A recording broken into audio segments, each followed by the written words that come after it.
one day of news. Let's keep going. Before the big news scoop tonight, here's the scoop. This strikes me as a big scoop among big scoops. Yeah. We have a little mini scoop tonight still coming up, a scooplet, a scoop mini.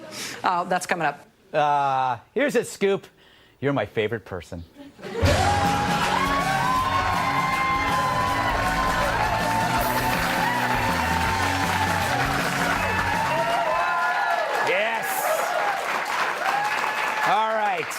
Enough.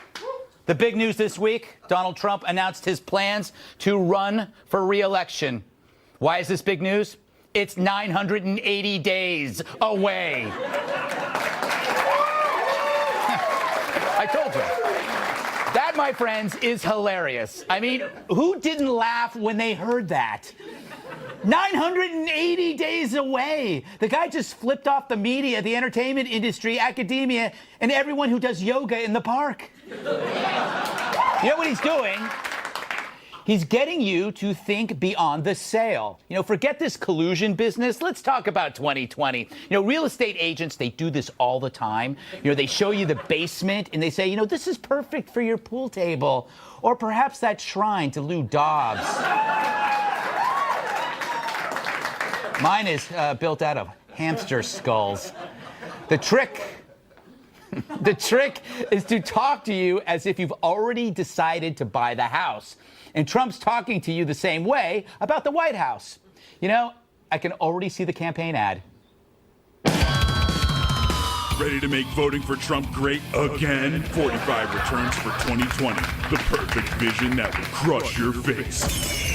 It's the resurrection of the last election with a jacked-up agenda, including doubling the height of the wall, establishing the extreme Supreme Court, all decisions made while skydiving, and funding the all-new Department of Time Travel, featuring SEAL Team Rex. Plus, rallies on every corner with fireworks, face painting, and fights. And the best part, everyone with a pool gets a free shark. And to all you delegates out there, the first one on board becomes ambassador to Jupiter. So vote Trump 2020, the perfect vision that will crush your face. Pretty powerful stuff.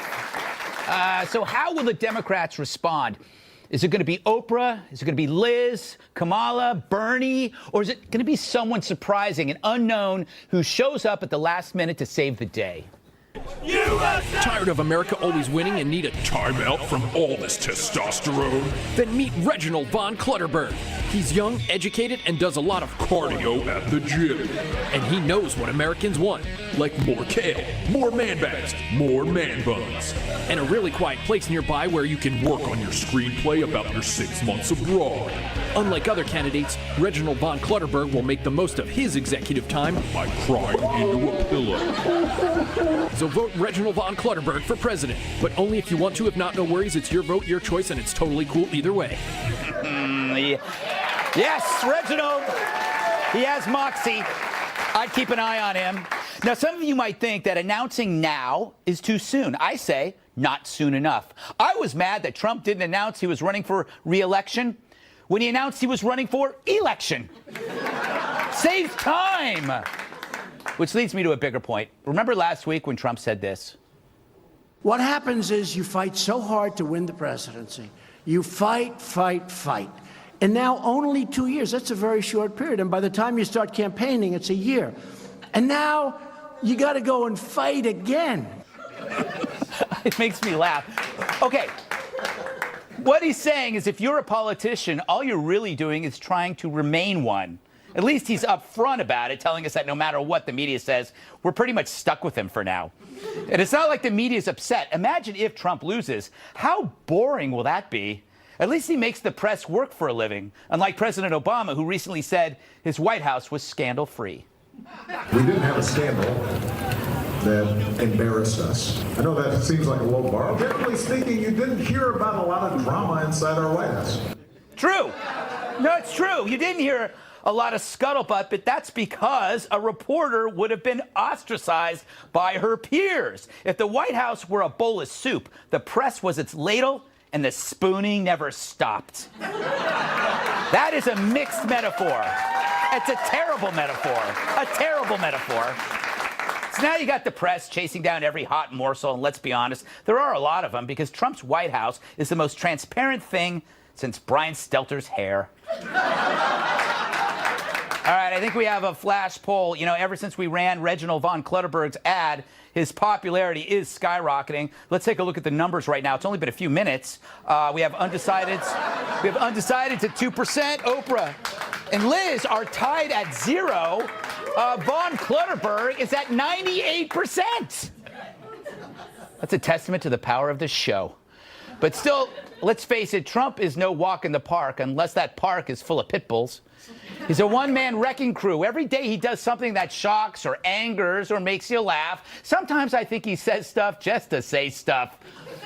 But, you know, he's still likable because the people who hate him so irrationally are so irritating.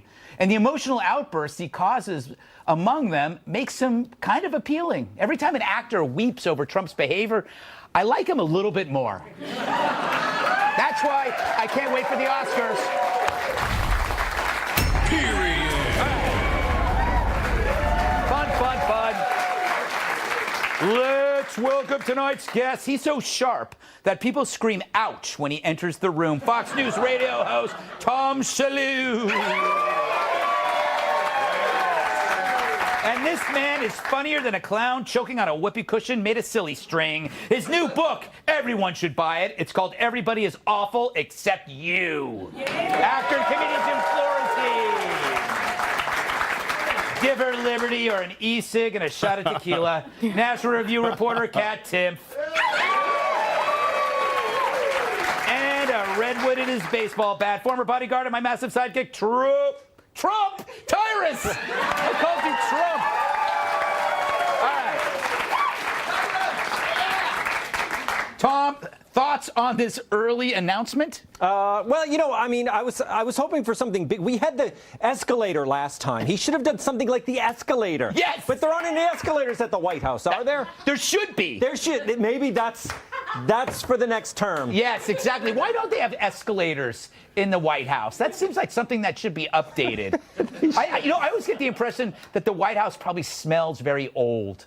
You know what I mean when you go to your grandmother's house? Yes. And the candy bowls in the glass? ribbon candy, which is stuck together like a big rock. That's in case there are intruders coming in. The rock of ribbon candy is used to hit the intruders, but it looks so good, and then you can eat it afterward, often coated in the intruder's blood. Jim, welcome to the program. What are your thoughts on this early announcement? Is it a good thing, bad thing? I think it's a good thing. I remember the press was all saying he really didn't want the job. Yes. You know, now he's miserable. He's in the White House. He hates it. It's a dump. He doesn't want to be there. And he definitely didn't want to be. He didn't think he was going to win, and now he won. He's like, oh, what am I going to do now? Yeah. It was all BS. Yes. Just like he had dementia. Remember he had dementia? Remember we were going to get nuked by North Korea? Yeah. That was happening. He's doing an hour-and-a-half speech without any teleprompter. Yes. That doesn't sound like he has dementia. No, he does.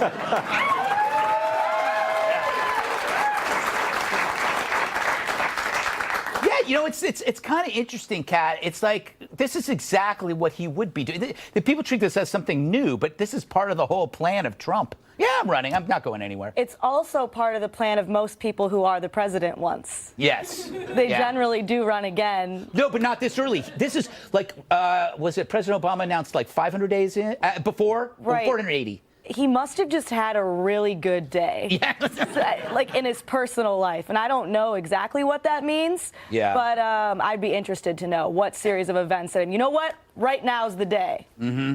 I don't know, Tyrus. What do you make of this? Do you think it's? Do you think he was trying to deflect away from certain issues by thinking beyond the sale? Like, don't think about what the scandals are?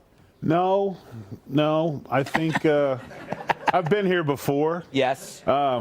Him and the media, they kind of have a really rough, codependent relationship. That is true. And they're like the couple that quarrels in Walmart. Yeah, and you try to get around them with your cart, but you can't. Don't make eye contact with either of them. Yeah, because then they'll turn on you. Or if you try to calm them down, then they turn against you. I always just stop and watch. Yes. Yeah. I just don't work. But Trump is kind of like the girlfriend who pulls you aside by your vest before you go on the show going, I'm not going nowhere. We're together forever.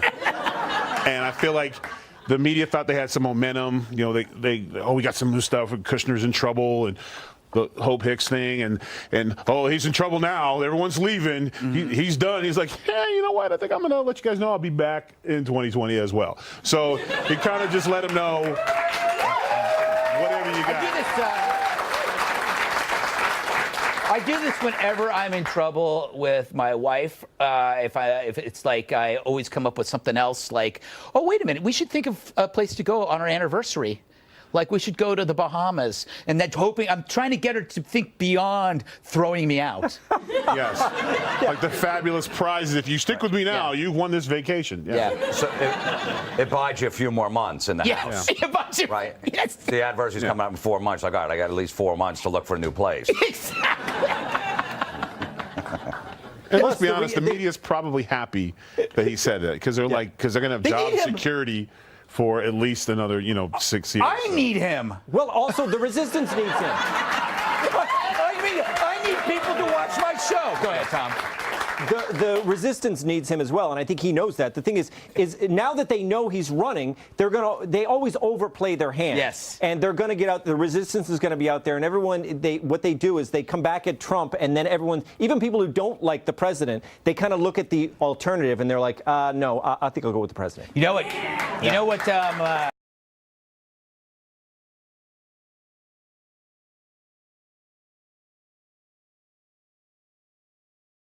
Which means you're going to get a lot of slogans that have to do with vision. Like, I don't know, Bernie Sanders 2020, perfect vision for the future. Or you can't see me, Bernie. You're just going to give that away for free, Greg? I know. This is why I should be consulting instead of doing this. No, I love this show. But it's true, 2020, you have the two little lenses. Like, when you did New Year's Eve in 2000, they had the little glasses. Yeah. 2020, you'd have little glasses for Bernie Sanders. All right, I'm going to shut up now. Too many ideas. Up next, we talk failed states and Oscar bait. And later, the Vatican is training more exorcists. And the robots are getting stronger. Coincidence?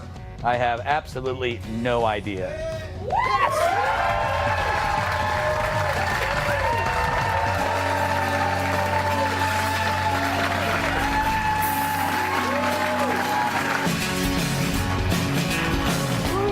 Yeah, you don't have to clap. I love the Oscars. Oscar Madison, Oscar Wilde, Oscar the Grouch, and of course, this Oscar. I love that wiener. But are you feeling groovy about the Oscars for movies? The 90th annual Academy Awards going to be handed out Sunday. Problem is, I don't have access to any of the film clips because I'm not a member of the Academy. Can you believe that? This guy? So instead, I'll have to recreate the scenes from some of the nominated films that I want to talk about. Like, let's talk about The Shape of Water. It's about a woman who's working in a government lab, and she finds this scaly creature living in a secret tank. Look at that. This is adorable. She ends up having sex with it. It's a very sweet movie. I might take Dobbs to it.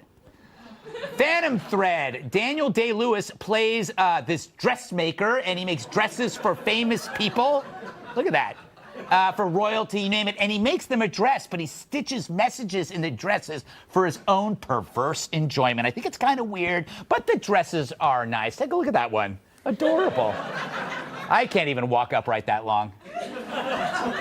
And then there's The Post. It's the true story of how the Washington Post fought to publish the Pentagon Papers. It's got Meryl Streep and Tom Hanks, two nobodies. Steven Spielberg directed this, never heard of him. And of course, who can forget the attack scene in I, Tonya?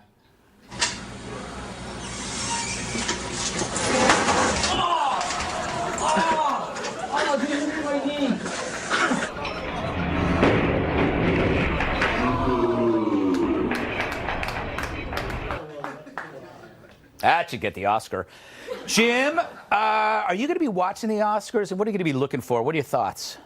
Well, yeah, I can't wait to hear stale Trump jokes. Yes. You know what I mean? I wonder if there's going to be any Trump jokes. Yeah, I wonder if anyone's going to say anything bad about the president. Yeah, that's. I mean, that's going to be crazy. If they go out on that limb, that's going to be nuts. Yes, exactly. I can't wait for the first person to do that. I'm like, wow, that person really took a chance. Yes.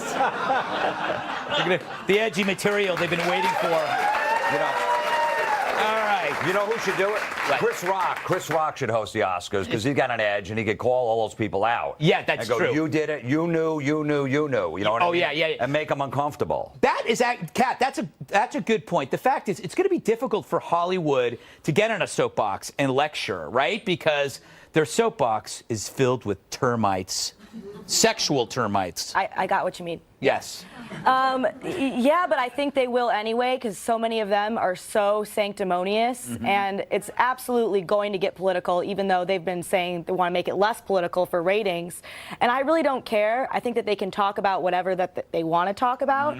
I just don't like that they seem to think all of us should care. Yeah. That we should give a rat's ass what their political opinions are. Because I form my own opinions, and if you are really in a place where you're getting your political views from some dude just because, oh, this guy's in a movie I like, then you're a sad person with a sad life. Wow. Tough words. Tough words, Tyrus. You're in movies. Should I care about what you have to say? No. Not unless I'm standing next to you. Yes. You know what? I think that's a great laugh. Whoever that is, amazing laugh. Put that in a bottle and sell it.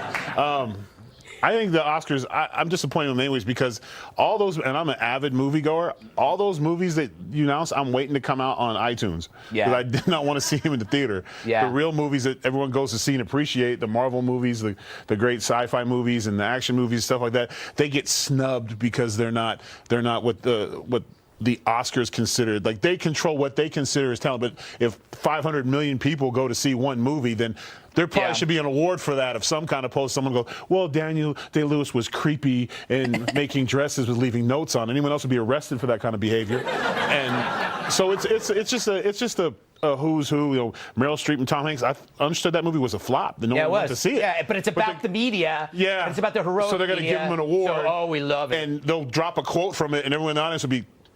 Yeah, no one saw it. No one saw it. No one saw so it. it's. No one saw the post. I haven't watched the Oscars, and I'm not a bunch up of for one cats this year, showed so I up at don't the care. post, and we're very disappointed. Yeah. What's the post? Who's going to win the Oscar for crying on? There's going to be one of them that comes out, our countries, and I just want All right, I want to.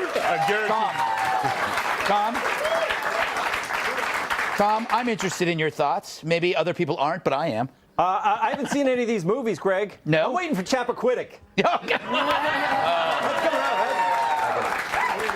I could tell you the ending. But no, I mean, the movies are too long. It's like 2 hours. Yes, it is long. Yeah. It's a long time to spend with strangers in a large room. Very you know what true. I mean? I like theater, the whole concept of a theater, movie theater, it seems so weird. No, you want to stay home, and that's why I like streaming shows. You got an hour. Yeah. And then if you want to go for it, you go for another hour. Yeah. Or another hour after that. The great thing about streaming movies is you can stop midstream to do some other streaming. I have never done a show where Greg didn't go to potty humor. I know. I know. This would be a great movie. Two creepy guys on the couch. This would be great. Do you have a favorite movie? Any movie that you want? I saw 3 Billboards. I thought it was pretty good. Yeah. That was the only that one was I good. saw. I agree. Happy Gilmore. Wrong year. By the way, anybody see Dunkirk? Yeah, I did. Oh, yeah. I thought it was gret. Yes. I loved it. But you know what it is? Feminists looked at Dunkirk and they said there's no non-normative, non-cisgendered actors or actresses in there. It's all men. Yeah. Because it's Dunkirk. But if Meryl Streep would have pulled up on one boat, hey boys, going my way, it would have been there. So. But I love that movie. I also like. I keep pushing this movie's, what's it called? Brawl in Cell Block 99. That was good. Great film with that Vince was Vaughn. really good. He should have gotten picked best actor. Yeah. Yes. No one's seen this movie. I like the circus movie. What was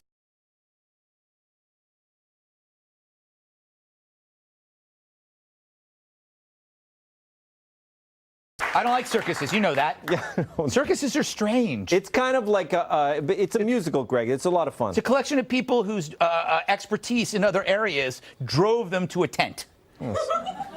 All right. That makes absolutely no sense, but it drives them to a tent where they all do different things with animals. Still to come, speaking of, will Lassie with a chassis be a good boy? More on the fierce Boston Dynamics robo-dogs next.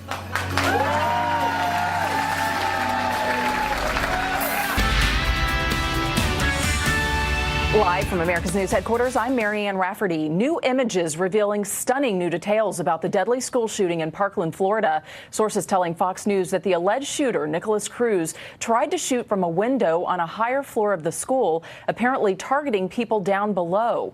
But he was unsuccessful because the school has hurricane-resistant windows. 17 people were killed and 16 injured during the massacre at Marjorie Stoneman Douglas High School. Police say the death toll would have been much higher had Cruz succeeded. And Roy Moore needs some cash. The former Alabama Senate candidate is asking supporters for donations to cover his legal expenses. Democrat Doug Jones defeated Moore in a special election last year. Moore has faced multiple allegations that he sexually abused teenage girls, but denies any wrongdoing. I'm Marianne Rafferty. Now back to the Greg Gutfeld Show.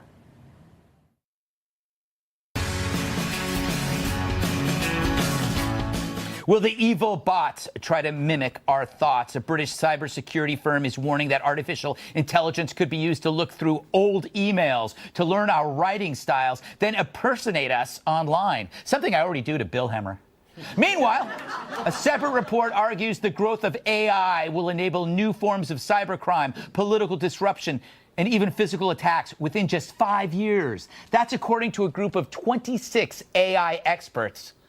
Now, if it was only 25 experts, I would have said they were full of 26, holy crap. Anyway, but if you think 5 years is an unrealistic timeline for robots to challenge humans physically, consider our friends at Boston Dynamics. Oof. Recently, we showed you a video of their four-legged Spot Mini robot opening a door. But that's not all it can do, as a new video proves. Turns out it can fight back against their human overlords.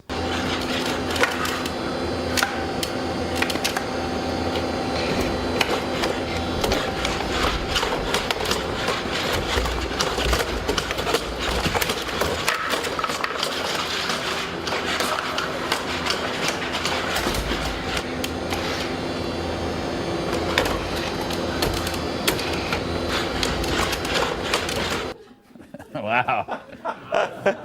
It's like Alec Baldwin at the airplane bathroom. All right. That scares the crap out of me. So I'm building a robot of my own. Here's what I've got so far.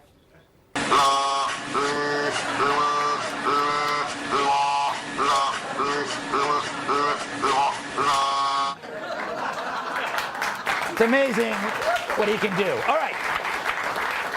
Tyrus, here's my theory.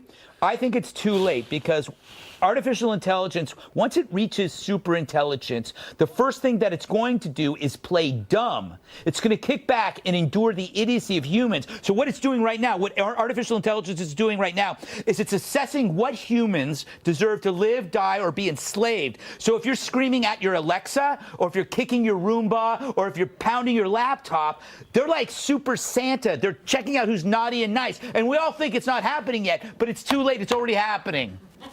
No? No, Greg. No. First of all, that it attacked him. Yeah.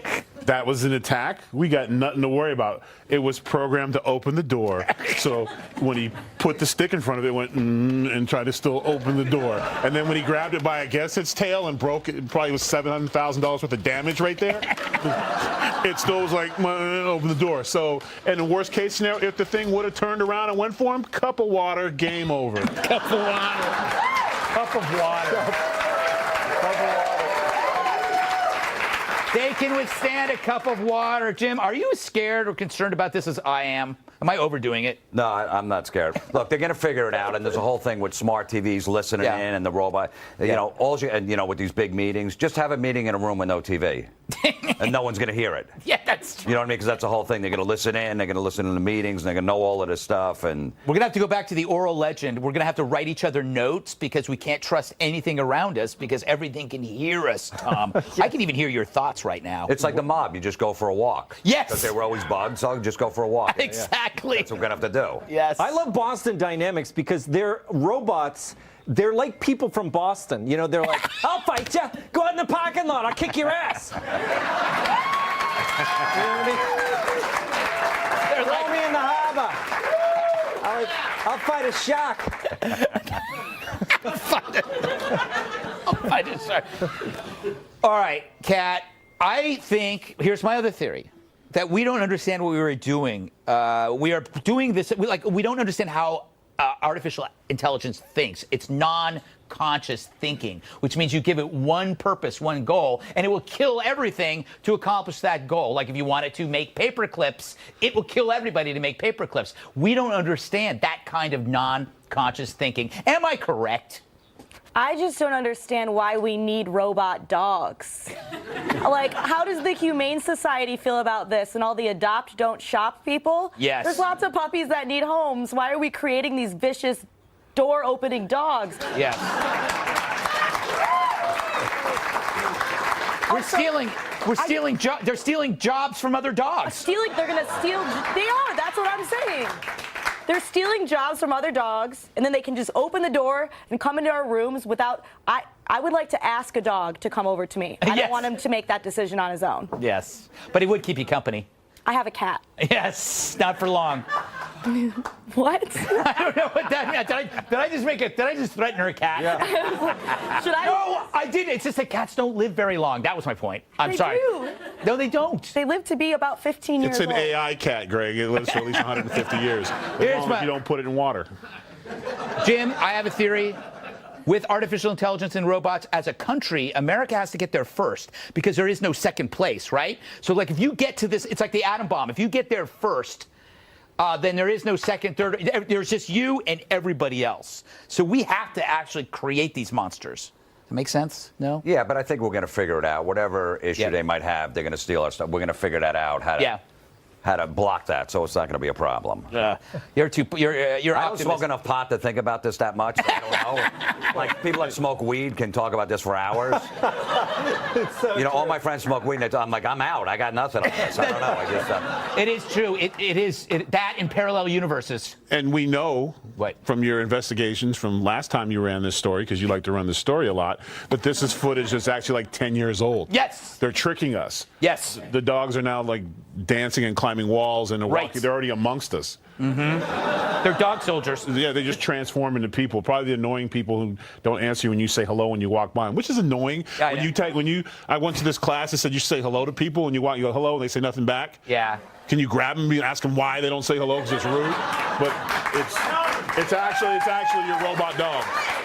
All right, applauding violence. That's the Greg Gutfeld show here. No, but to that theory, the theory is that Boston Dynamics are putting out these tapes as though they're now, when in fact they're 10, 20 years old because they've accelerated to superintelligence and they're trying to trick us into thinking they're just dogs, when in fact there's not a living human being at Boston Dynamics. That human wasn't even human. That was an automaton.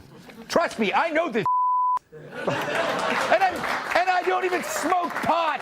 Imagine if I did smoke pot. Oh, man. Coming right up. The best and worst states have been ranked. But aren't all 50 the best? No. And no participation trophies for you, Delaware.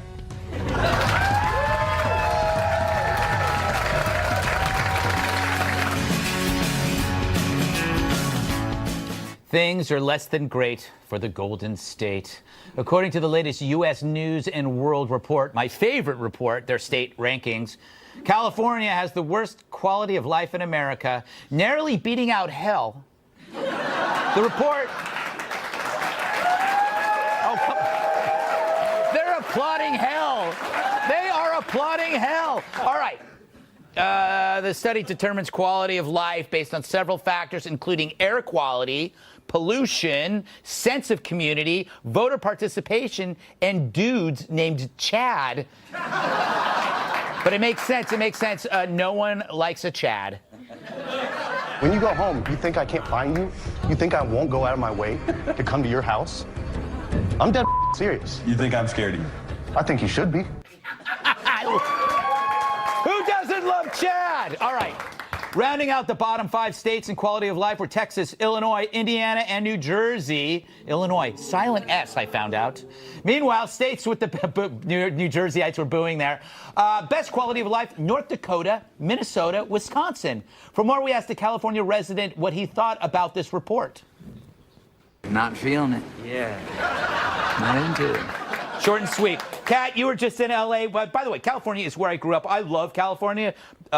It's just tough to live there. Tough to make your way in that area these days. You know, I really always question studies like this, saying that you'll be happier living in one state than another state, or it has anything to do with quality of life. I've lived in Michigan, I've lived in D.C., I've lived in Ohio, I've lived in Virginia, and now I live in New York, and I've lived in California, and I've just been equally miserable in all of these places. So, the worst state is the state of Kat. Yeah, it's my mental state is the problem. No, but that is actually a great point, Tom. I don't think it matters this much where you live. It's how you live. Oh, Greg, that's like a motivational speech. Thank you. Matters how you live. It's true. And I don't trust the people who make up these lists, because whenever they do the countries, the U.S. is always like 41st. Right. It's always like, Sweden is the highest quality of life. Did you ever go to Sweden? Does this play in Sweden? No. Sweden sucks! Sweden sucks. By the way, we are #1 in Sweden. Oh, damn it. Oh, jeez, and we just cut all those promos for Sweden. Tyrus, is this unfair to California? No, it's not. And I'm a Californian. I grew up there, and it's most of the state is full of actors, writers, producers, songwriters. So everyone is their own star, so they don't have time to be decent to each other. Everyone's in everybody's way. Our traffic is ridiculous. I mean, you're stuck. You spend most of your time in California trying to get somewhere, and as soon as you get there, you're like, "Why am I here?" Everyone here's a. So I mean, that's California. I have to defend California. I happen to actually. I love California, which is why I'm so hard on it, because I love it. I grew up there. California in the 70s was amazing. We had, Jim, I had AYSO soccer and Pop Warner and Little League, but you also had like the SLA, the Zodiac Killer. You had Colts. California was dangerous but exciting. I don't know. Thoughts? Well, I don't like the New Jersey's 49. That's where I'm from. Yeah. That's right. Yeah, I mean, yeah. I don't know what's wrong. I got an Applebee's, I got a Target, and a Home Depot a mile from my house. That's true. What else do you need? No, that's true. And Iowa's the #1 best place to live, and that heavy metal band Slipknot's from there, and they're 9 angry guys. That is so true. So I don't know why that would be. That is so true. That's by the way, that's the best export from Iowa was Slipknot. Right. No, I'm kidding. I think they have cattle, don't they? Yeah, they have cattle. They do have cattle. They got silos. They have silos. Yeah, Right. but they don't export the silos. I don't think just the grain inside it. See, we know very little. The motto of this show is to talk a lot based on almost no knowledge. I went to school in Nebraska. It's nothing but. One point before we go. Tyra's talking about California. There's a truth to this, that the acting bug is the worst bug to get. Like, it's worse than the flu, because when you decide that you're going to be an actor, you ignore all other development of skill sets. And you might be a terrible actor, but you don't know that. So you just continue this acting bug, and you end up in California with all these people who believe that this is their dream, but it's not a dream, because it's not a dream if everybody has it. No, it's not. All right, good. Still to come. Why is the Vatican training new exorcists? How the hell would I know?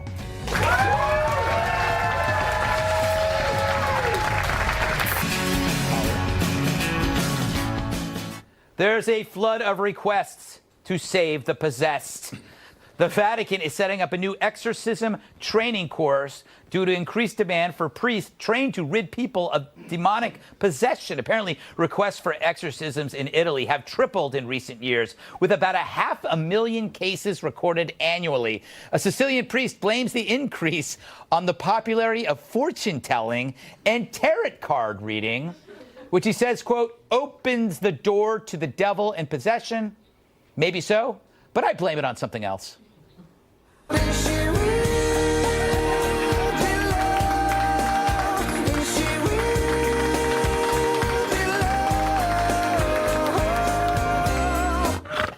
That stirs the Satan in me, I tell you.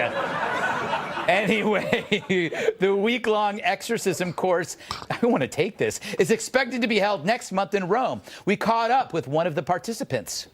Hello, there's a good boy. Sparky, where's Satan? Where's Satan? Where's Satan? Where's Satan? That's a good boy. Looks like he's covered in Lucifer. No, don't clap. I don't need your pity. Tom, you're the expert in this. You are a diligent, practicing Catholic. That's a good word, diligent, yeah. I'm a diligent Catholic. Yeah, I believe in the devil. I don't like him. I think he's a jerk.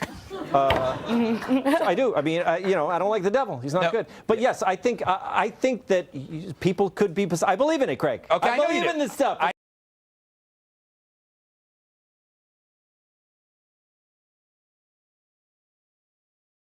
Who doesn't know exorcism in case I need it. That's true. It's like a doctor not knowing CPR. Yeah, you got to know the exorcism. Yes. So I like this. Train more priests for the exorcism. Yeah. Jim, I think you and I were both raised Catholic. I want this to be real because that means it's real. Like it actually happens. But I don't know if it's real. Yeah, I don't know. My mom always thought when I was younger, he's like, you're possessed, you're possessed. But it was just they were telling me about premarital sex. If you had premarital sex, you were going to go to hell. Yes. So I wasn't possessed. I was just backed up. It was, Kat, I know. Kat, this was growing up for me the scariest thing in the world because of the movie The Exorcist. I think I was about 64, 75. I was about 8 when it came out, and I believe it. I mean, that's being. Did you see it? Are you kidding me? You were 8? My parents were having bridge night, and I was alone, and I watched it, and I swear I had the lights on in the whole neighborhood. I don't have a question. Yeah, I was waiting for the question, but I can just talk. That's what we do here on the show. Yes. I like this. Yes. Because I still have nightmares about devils and ghosts. Yes. I had a nightmare recently that there was a ghost in my apartment, and I was tweeting at Father Jonathan to come help me and save me. That's a weird dream. Yeah, and he never responded. So maybe if there were more exorcists, then I wouldn't have this problem. Maybe you should have got the app. You could have. Yeah. The exorcism app. I'm just saying, whenever you watch a scary movie and everyone's in a house with ghosts in it, they always call the cops when really you need to call an exorcist. Everybody knows that. You know who needed an exorcist? Love Actually. Tyrus? What do you do? Do you think that do you think that this is a real phenomenon? You know what? I'm poor. I was poor as a kid and minority, and for some reason the devil wasn't big on us. He just messed with y'all. So we got spanked for bad behavior. No one said the devil did it. So it's a little. Sounds like a big out to me. Yeah. A lot of people are like, no, it's the devil. It's not you. I didn't cheat on you because I'm a cheater, honey. It's the demons in my head that forced me out our bed. No, it's, whatever. Tom? Hey, look, you got to be ready for anything, Greg. I know. I just, no fan of the devil, but if he ever possesses me, I know who to call. I say, if I'm possessed, I want to know. I mean, I want to know. I want to experience it for a fact. You know what I'm saying? Greg, I don't know. You may have already. I don't know. Yes, that is true. Not me. I just be like, hey, what are you doing? All right. The grand finale is coming up. Finale? Finale.